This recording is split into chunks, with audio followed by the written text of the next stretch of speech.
अस्सलामु अलैकुम वरहमतुल्लाहि वबरकातुह। मोहतरम भाइयों, बुजुर्गों और दोस्तों, ये हमारा आपके मसाइल और उनके जवाबात का 60वां सबक है। बहुत सारे ईमेल्स जो पेंडिंग में पड़े हुए हैं, उन्होंने मुझे मजबूर किया इस बात पर कि मैं अपने बाकी के जितने भी अहम काम हैं उनको थोड़ी देर के लिए बाजू में रख कर किसी भी तरीके से ये आपके मसाइल और उनके जवाबात के जो ईमेल्स है उनको रिप्लाई करूं और उनके जवाबात दूं, इसलिए कि मसाइल के जो जवाब देना है वो ऐसा नहीं है जैसे हम रोज़ाना इस्लाह मुआशरा का सबक आपकी खिदमत में भेजते हैं, उसको रिकॉर्ड कर लेते हैं। वो हमारे लिए कोई बहुत बड़ा इशू नहीं है, लेकिन प्रॉब्लम ये है कि आपके मसाइल में जो भी मसला आता है उसको फतावे की किताबों में तहकीक करना पड़ता है, ढूंढना पड़ता है, और बाज़ औक़ात मुझे एक एक मसले का जवाब और उसका हवाला तलाश करने में 2-2, 3-3 घंटे निकल जाते हैं। और प्रॉब्लम ये है कि पूरे हफ्ते में मेरे पास में इतवार का दिन होता है, उसमें भी ऐसा होता है कि बाज़ औक़ात कहीं के सफ़र होते हैं, कुछ तकाज़े होते हैं, कहीं पे जलसा होता है, कहीं पे मशवरा होता है, कुछ ना कुछ मसाइल पीछे लगे हुए होते हैं। लेकिन उसके बावजूद मैंने कहा कि चलो ये पेंडिंग जो मसाइल है उनका रिप्लाई देना बहुत ज़रूरी है। लोग इंतज़ार में हैं। मुझे कल एक मौलवी साहब ने पालनपुर से अपने एक ईमेल का स्क्रीनशॉट भेजकर मुझे इस बात की तरफ मुतवज्जह किया। बोले, मौलाना 10 महीने पहले मैंने आपको ये ईमेल किया था, अभी तक मुझे उसका जवाब नहीं मिला। तो मुझे भी थोड़ी सी तशवीश हुई, मुझे भी थोड़ा सा फ़िक्र हुई कि भाई लोगों के सवालात पेंडिंग में हैं, इस तरीके से ताख़ीर हो रही है, क्योंकि मैं अकेला इंसान हूँ जिसको ये सब करना पड़ता है। इंशाअल्लाह अनक़रीब बहुत जल्दी इस्लाह मुआशरा का अपना एक ऑफ़िस होने वाला है। हमारे एक साथी, अल्लाह उनकी उम्र में बरकत अता फ़रमाए, उनको जज़ाए खैर अता फ़रमाए, उन्होंने जब देखा कि मैं थोड़ा सा परेशान हूँ इस मसले को लेकर, तो उनकी अपनी एक दुकान है। उन्होंने कहा, मौलाना अपने घर की बात है, जब तक आप चाहे इस दुकान को अपने काम के लिए इस्तेमाल करो, जो आपकी बशाशत हो वो किराए के तौर पर दो, कोई मसला नहीं है। तो वो हमारे जो साथी है माशाअल्लाह, अब उन्होंने इस तरीके से दिल बड़ा करके अपनी दुकान हमारे हवाले की। तो इंशाअल्लाह जब वहाँ पर मुस्तकिल तौर पर हम अपना काम शुरू करेंगे तो हमारे बहुत सारे उलामा जो हमारे साथ जुड़े हुए हैं, ख़ुद मेरे मकतब के जो असातिज़ा है उनमें मेरे शागिर्द भी है माशाअल्लाह, आलिम दीन भी है, हाफिज़ कुरान भी है, उन लोगों को मैं इस काम पे लगा दूंगा कि भाई ये तुम हवाले वगैरह तलाश करते रहो। तो दिन के औकात में उनकी भी एक मसरूफ़ियत रहेंगी और मेरा फ़ायदा ये होगा कि आपके ये जितने पेंडिंग मसाइल हैं उनको हम जल्दी से जल्दी रिप्लाई दे सकेंगे, जवाब दे सकेंगे। अल्लाह तबारक व तआला बेइंतहा कबूल फरमाए, भरपूर मदद व नुसरत का मुआमला फरमाए। अब बग़ैर किसी ताख़ीर के आज का मैं पहला सवाल लेता हूँ। आज का ये जो पहला सवाल है, ये सवाल हाफिज़ अब्दुल्ला साहब पाथरी, ज़िला परभनी, इन्होंने भेजा हुआ है। हाफिज़ अब्दुल्ला साहब का जो सवाल है, हमारे हाफिज़ अब्दुल्ला साहब वो ये पूछ रहे हैं, बोले मौलाना बहुत सारे लोग कब्र के ऊपर फूल चढ़ाते हैं और बहुत सारे लोग बजाय फूल के वो कब्र के ऊपर टहनी जो होती है, दरख्त की टहनी, उस टहनी को उसके ऊपर रख देते हैं। तो शरअन इसका क्या हुक्म है? इस तरीके से दरख्त की टहनी के टुकड़े करके कब्र के ऊपर रख देना या फिर उसके ऊपर फूल चढ़ाना। भाई हमारे हाफिज़ अब्दुल्ला साहब, आपका जो सवाल है इसका जवाब मुझे मिला बहिश्ती ज़ेवर में। हज़रत थानवी रहमतुल्लाह अलैह ने तफसील के साथ इसका जवाब लिखा और ये लिखा कि वो जो मशहूर व मारूफ हदीस है, नबी पाक सल्लल्लाहु अलैहि वसल्लम तशरीफ़ ले जा रहे थे और आपने देखा कि 2 कब्रों को अजाब हो रहा है, तो आपने सहाबा इकराम से फरमाया इनमें से एक को जो कब्र का अजाब हो रहा है वो पेशाब के कतरों से नहीं बचने की वजह से, और दूसरा चुगलखोर था, इस वजह से दोनों को अजाब हो रहा है। तो नबी पाक सल्लल्लाहु अलैहि वसल्लम ने खजूर की एक हरी टहनी के टुकड़े करके उन दोनों कब्रों के ऊपर रख दिया और ये फरमाया कि जब तक ये सूखेंगी उस वक्त तक उनके कब्र के अजाब में तखफीफ की जाएंगी। तो वो अल्लाह के नबी सल्लल्लाहु अलैहि वसल्लम का अमल था। हज़रत थानवी रहमतुल्लाह अलैह ने बड़े बेहतरीन अंदाज में लिखा कि नबी पाक सल्लल्लाहु अलैहि वसल्लम ने तर टहनी ऐसी कब्रों पर लगाई जिसमें मुर्दों को अजाब हो रहा था, और फरमाया कि टहनी के खुश्क होने तक उम्मीद है कि उनके अजाब में तखफीफ होंगी। हमें किसी कब्र में मुर्दे को अजाब होने का इल्म नहीं है, लिहाजा हमारा इस पर टहनी गाड़ना या कब्र के ऊपर फूल डालना ये बेअसल बात होंगी। अब भाई हमारे अब्दुल्ला खान साहब, आपको ये बात समझ में आ चुकी होंगी कि हज़रत थानवी रहमतुल्लाह अलैह ने जिस तरीके से बहिश्ती ज़ेवर के अंदर इसकी वजाहत फरमा दी कि अल्लाह के नबी सल्लल्लाहु अलैहि वसल्लम ने जो खजूर की टहनी डाली थी वो इसलिए क्योंकि अल्लाह के नबी वो तो नबी थे, अल्लाह तबारक व तआला ने आपको इल्हाम फरमा दिया था कि उनको अजाब हो रहा है इसलिए टहनी डाली। हम नबी तो है नहीं और ना ही हमारा मकाम और मर्तबा इतना ऊंचा है कि हमको कश्फ या इल्हाम हो कि वो किस हालत के अंदर है। तो हज़रत थानवी रहमतुल्लाह अलैह ने लिखा इस तरीके का अमल करना ये बेअसल बात होंगी। अगला सवाल, ये सवाल माशाअल्लाह जिन भाई साहब ने पूछा है उन्होंने पूरे डिटेल्स अपने नीचे लिखे हुए हैं, लेकिन यहां पर मैं उन डिटेल्स को बयान करना मुनासिब नहीं समझता हूं।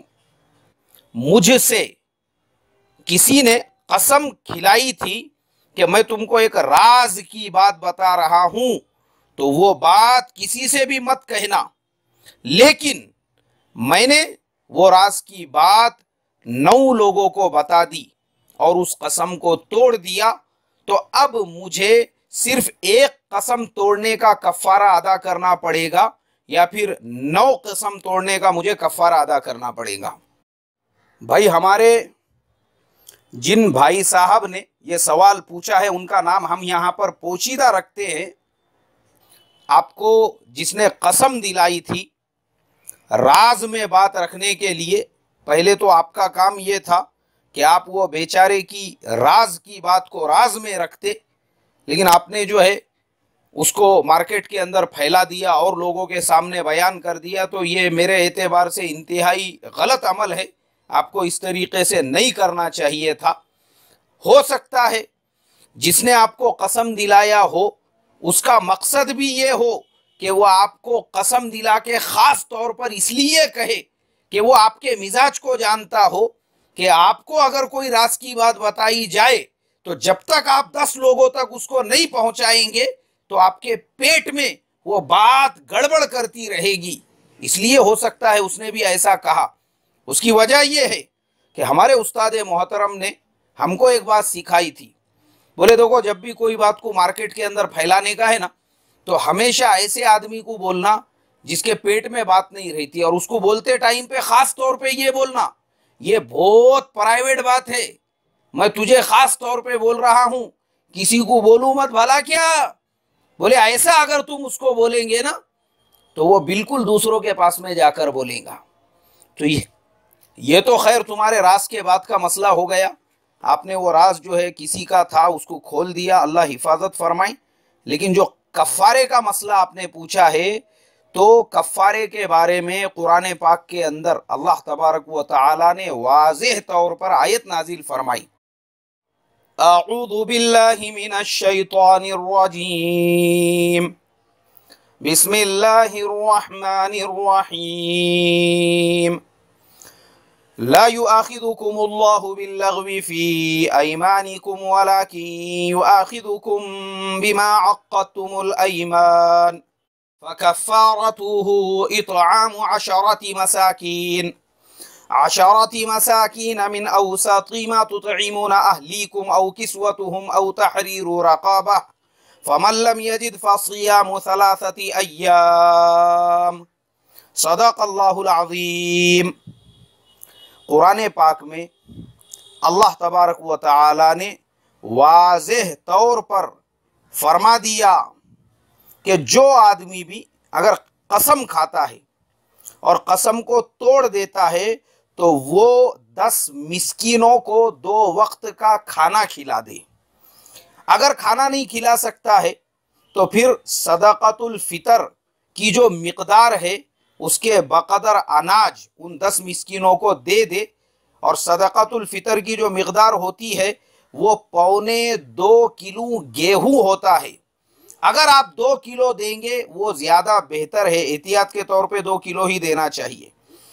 और अगर 10 मिस्कीनों को खाना नहीं खिला सकते हैं तो फिर उनको कपड़ा पहना दे। और अगर कपड़ा भी नहीं पहना सकते हैं तो फिर आखिरी सूरत ये है कि आप 3 दिन का रोज़ा रखें।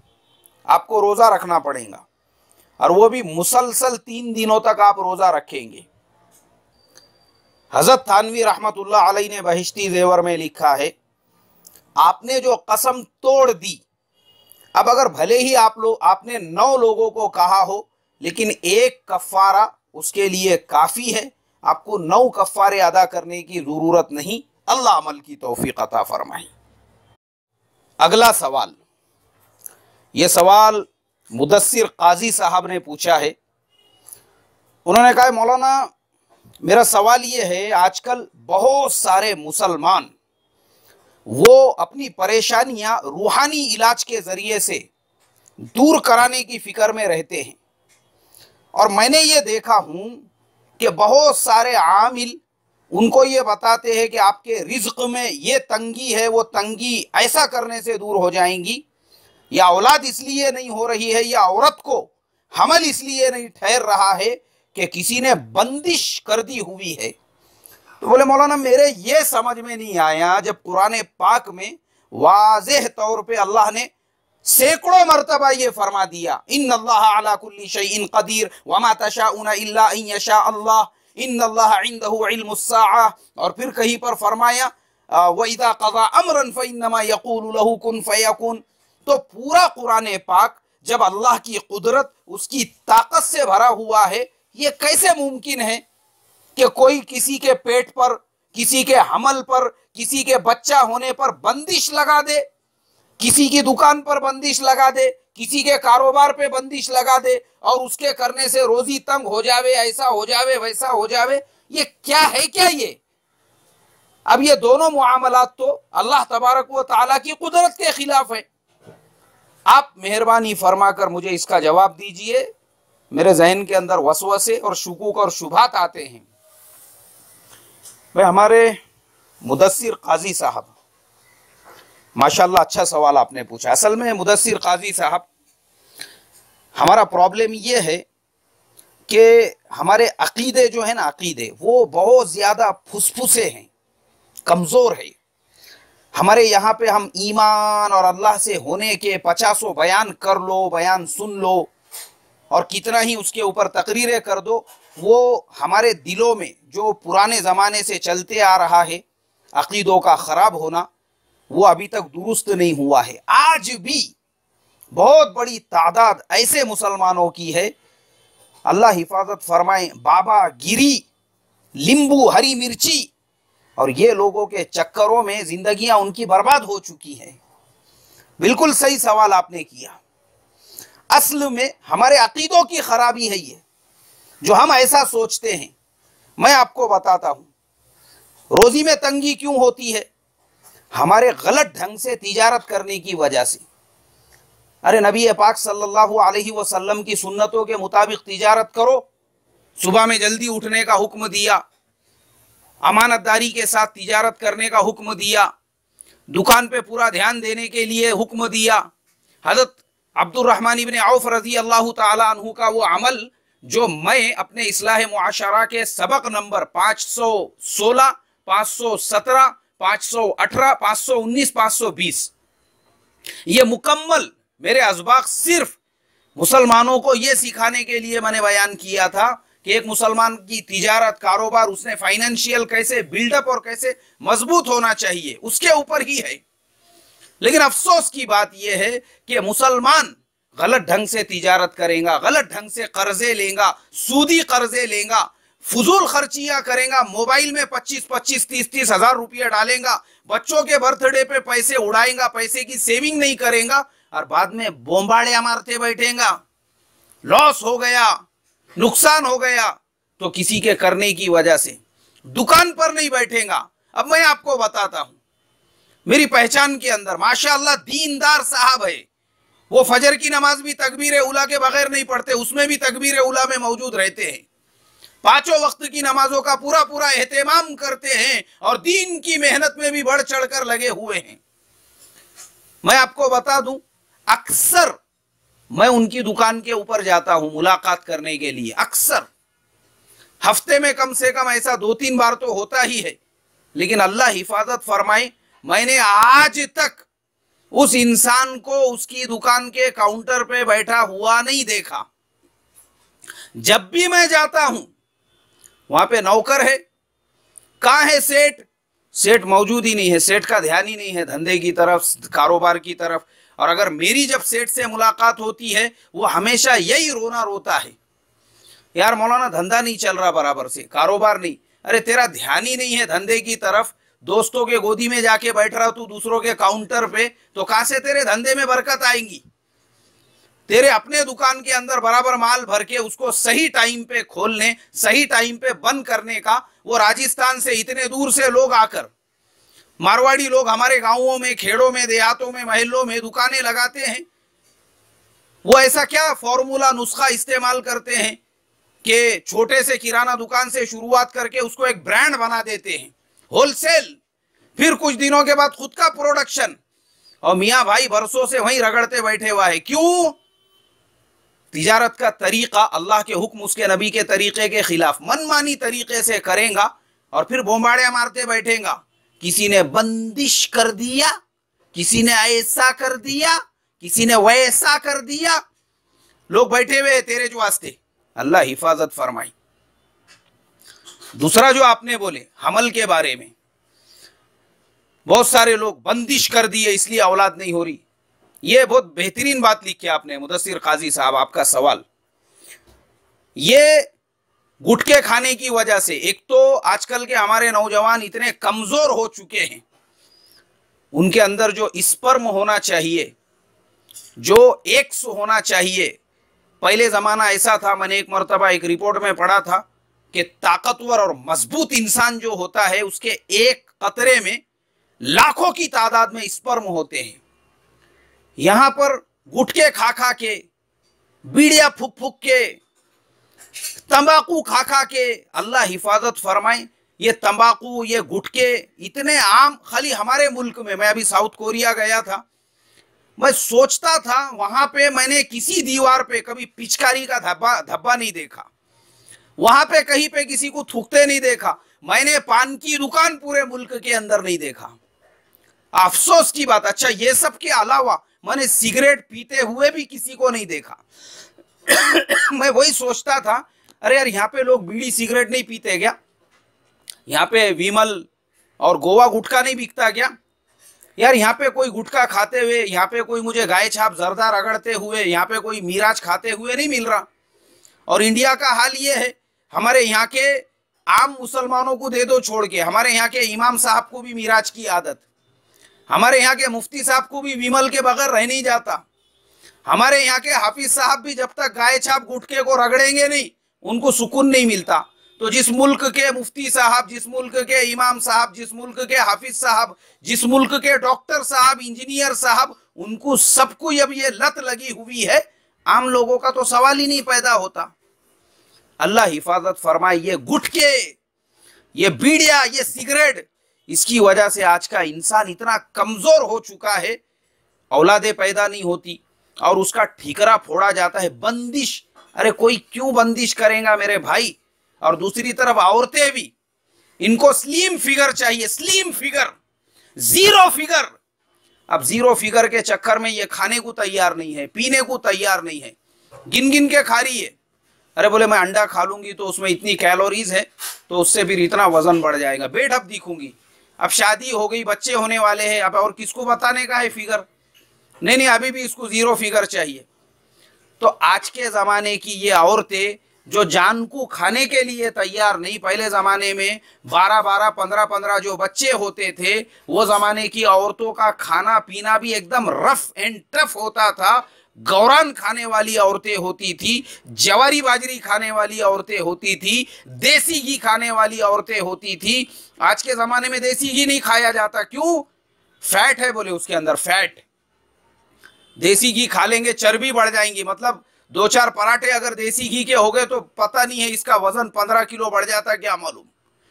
तो आज के जमाने में ये सारे मसले दोनों तरफ से है। एक तो मर्द कमजोर हो चुके हैं गुटखे खा खा के, तंबाकू खा खा के, बीड़िया फूक फूक के, और दूसरी तरफ से औरतें जो है वो जीरो फिगर के चक्कर में, कैलोरीज के चक्कर में, फैट के चक्कर में दिल खोल के खाने को तैयार नहीं है। इसकी वजह से उनके अंदर के जो रहम है उसके अंदर भी वो ताकत नहीं है कि वो एक्सेप्ट कर सके एग्स को। इसके लिए ये सारे मसाइल, ये सारे प्रॉब्लम्स, आज आयरन की कमी है, आज कैल्शियम की कमी है, आज ये सारे चीजों की, मिनरल्स की कमी है, जिसकी वजह से ये नौबत है। और ठिकरा फोड़ रहे उसके ऊपर, बंदिश बंदिश बंदिश। अल्लाह हिफाजत फरमाए।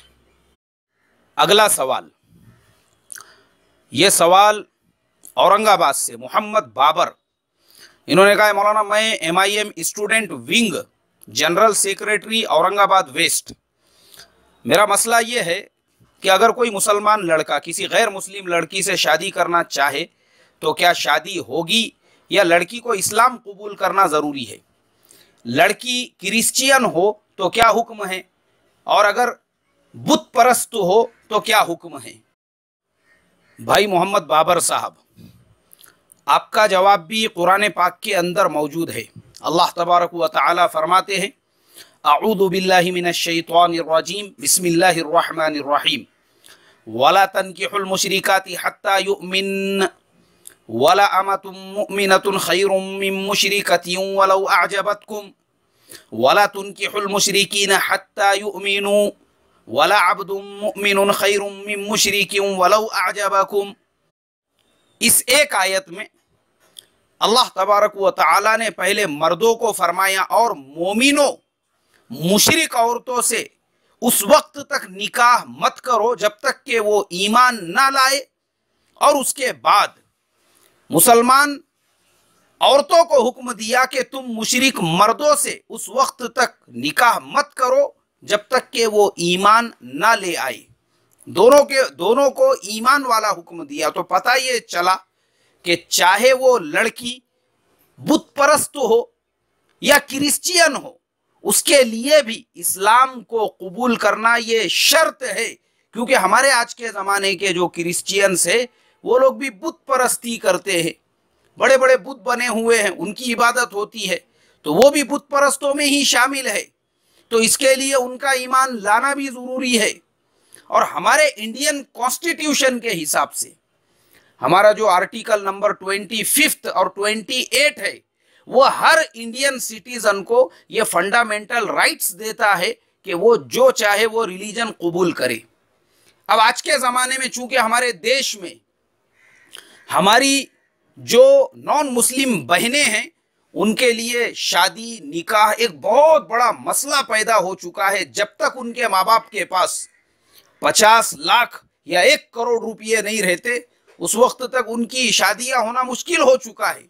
शादी इतनी महंगी हो चुकी है। तो मैं अक्सर ये चीज़ें देखता हूँ कि बहुत सारे इलाकों में जो हमारी नॉन मुस्लिम बहनें हैं वो ये चाहती है कि भाई किसी मुसलमान के साथ में सादा सिंपल निकाह करके ज़िंदगी गुजारे। अब हमारे मुल्क के अंदर प्रॉब्लम ये है कि जब कोई हमारी नॉन मुस्लिम बहन किसी मुसलमान के साथ में निकाह करना चाहती है, शादी करना चाहती है, तो फौरन कुछ लोग खड़े हो जाते हैं और वो उसको लव जिहाद का नाम देते हैं। हालांकि वो अपने कम्युनिटी में से, अपने समाज में से ये बुराइयां ख़त्म करने को तैयार नहीं है कि उनके लड़के बगैर जहेज के शादी करे, उनके लड़के बगैर बारात के शादी करे, उनके लड़के जल्दी से जल्दी शादियां करे, वो ये बुराइयां उनके समाज में से नहीं ख़त्म करेंगे, बल्कि उल्टा उनकी जो बेटियां जिनकी 25 साल 30 साल 35 साल एज हो चुकी है, उनकी शादियां नहीं हो रही है, अब वो किसी मुसलमान के साथ में शादी करना चाहती है, उसको लव जिहाद का नाम देंगे। जैसे अभी केरला के अंदर वो डॉक्टर हादिया का मसला, हालांकि वो बेचारी एक मुसलमान से अपने मर्जी से शादी करना चाहती है, उसको लव जिहाद का नाम दे दिया, वो मसला सुप्रीम कोर्ट तक गया।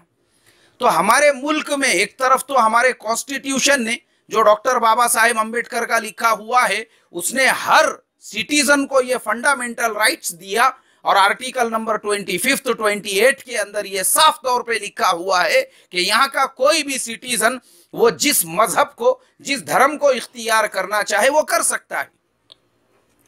तो हमारे जो मुस्लिम नौजवान हैं जो इस तरीके से अगर निकाह करना भी चाहते हैं तो वो कुछ चीजों का खास तौर पे ध्यान रखें।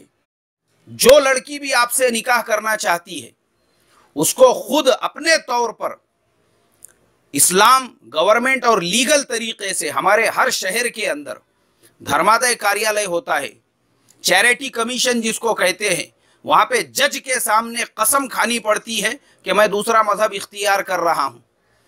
जब जज के सामने कसम हो गई, उसका बाज़ाब्ता सर्टिफिकेट मिलता है, तो वो प्रोसेसिंग उनको करने लगाए। इलीगल कोई ऐसा काम ना करे जोश में, जज्बात में, कि किसी मस्जिद में जाके निकाह पढ़ा दिए किसी मौज़िन साहब के पास, किसी इमाम साहब के पास, ये गलत तरीका है। लीगल प्रोसेसिंग के साथ, किसी एडवोकेट को साथ में लेकर, ये सारी उसकी जब प्रोसेसिंग कंप्लीट होंगी, निकाह भी गवर्नमेंट की कोर्ट के अंदर आप कराई, शादी भी वहीं पर कराए, धर्मादाय कार्यालय में या चैरिटी कमीशन के अंदर। तो आपके पास जब गवर्नमेंट के सारे प्रूफ होंगे, सारे पेपर्स होंगे, लीगली जब आपको चारों तरफ से एक सिक्योरिटी मिलेंगी, तो फिर आपके सामने ऐसे कोई मसाइल नहीं पैदा होंगे। तो इसका खास तौर पे ध्यान रखें, अल्लाह अमल की तौफीक अता फरमाए। अब भाई ये चंद सवालात थे जिनको मैंने आज लिया हूं, तो मैं आपको बता दूं ये सारे सवालात वो है जिन सवालात के नीचे सवाल करने वाले ने अपना पूरा नाम, अपने शहर का नाम, अपने ज़िले का नाम, अपने स्टेट का नाम लिखा था, उन्हीं को लिए। और 10 सवालों में मुझे सिर्फ एक सवाल ऐसा मिला, तो मैंने 9 को रिजेक्ट किया और एक को लिया। वजह यह है, आप कौन हैं, कहाँ से पूछ रहे हैं, दूसरों के बारे में पूछ रहे हैं, ज़बरदस्ती के लिए सवालात कर रहे हैं, वैसे लोगों के लिए हमारे पास कोई जवाब नहीं है। मुझे जब भी कोई ऐसा ईमेल आता है, अल्लाह के फजलो करम से फौरन हमारे समझ में आ जाता है ये सवाल खुद के बारे में नहीं है, ये ज़बरदस्ती लोगों के बारे में, लोगों को खुजाने के बारे में, लोगों की तहकीक के बारे में, ज़बरदस्ती दूसरों के बीच में टांग अड़ाने के बारे में ये सवाल पूछा जा रहा है। हम ऐसे सवाल का जवाब नहीं देते। फ़ोन भी आते हैं मुझे, मैं देखता हूँ बहुत से भामटों को, वो भामटे क्या करते हैं, नंबर बदल बदल के फ़ोन करेंगे, मसला पूछेंगे, जांचेंगे, परखेंगे, मौलाना को ये सवाल का जवाब आता क्या नहीं, मौलाना को वो सवाल का। मैं उनका नंबर देखते ही पहचान जाता हूँ ये किसी भामटे का फ़ोन है बोलकर। अल्लाह ने उतनी समझ दी है ना मुझे, अल्हम्दुलिल्लाह, अल्लाह का फजलो करम एहसान है। तो ऐसे जो कॉल है या ऐसे जो ईमेल्स है, उसके लिए हमारे पास कोई जवाब नहीं है। अगर आपको सवाल ही पूछना है, जैसे हमारे हाफिज़ अब्दुल्ला खान साहब पाथरी वाले, माशाल्लाह पूरा उन्होंने डिटेल्स में लिखा, जैसे वो कसम के कफ़ारे वाले साथी, माशाल्लाह पूरा डिटेल्स में उन्होंने लिखा, जैसे ये MIM के जो पूरे स्टूडेंट्स विंग के एक पूरे एरिया के सदर है, उन्होंने अपने पूरे डिटेल्स लिखे। तो जो भी सवाल करने वाला है वो अपने डिटेल्स लिखे नीचे, तो उसी को जवाब दिया जाएगा। अगर आपका नाम नहीं लेना है, आप लिखो नीचे, मेरा नाम मत लीजिए, हम बिल्कुल आपका नाम नहीं लेंगे। अब जैसे वो कसम वाले साथी का जो सवाल था, उन्होंने तो लिखा भी नहीं, लेकिन फिर भी हमको नहीं लगा मुनासिब उनका नाम लिया जाए, हमने नाम नहीं लिया उनका, लेकिन हमको डिटेल्स पूरे चाहिए, कौन पूछने वाला है, कहाँ से है, तो हमको समझ में आएगा इसका अपना खुद का मसला है, ये किसी और को खुजाने के चक्कर में नहीं है। अल्लाह तबारक व तआला मुझे आपको अमल की तौफीक अता फरमाई, और अल्लाह तबारक व तआला हमारे इस इस्लाह मुआशरा फाउंडेशन और हमारे हज़रत उस्मान गनी रज़ी अल्लाह तआला अन्हु पेंशन योजना, आपके मसाइल, उनके जवाबात और जितने नए नए आगे चलकर हमारे प्रोग्राम शुरू करने का इरादा है उसमें हमारी भी भरपूर मदद फरमाए, नुसरत फरमाए। और अल्लाह तबारक व तआला हर बुरी नज़र से, हर शरर से, हर फितन से, हासिदीन से पूरी उम्मत मुस्लिमा की और हमारे फाउंडेशन की भी हिफाजत फरमाए। अस्सलामु अलैकुम व रहमतुल्लाहि व बरकातहू।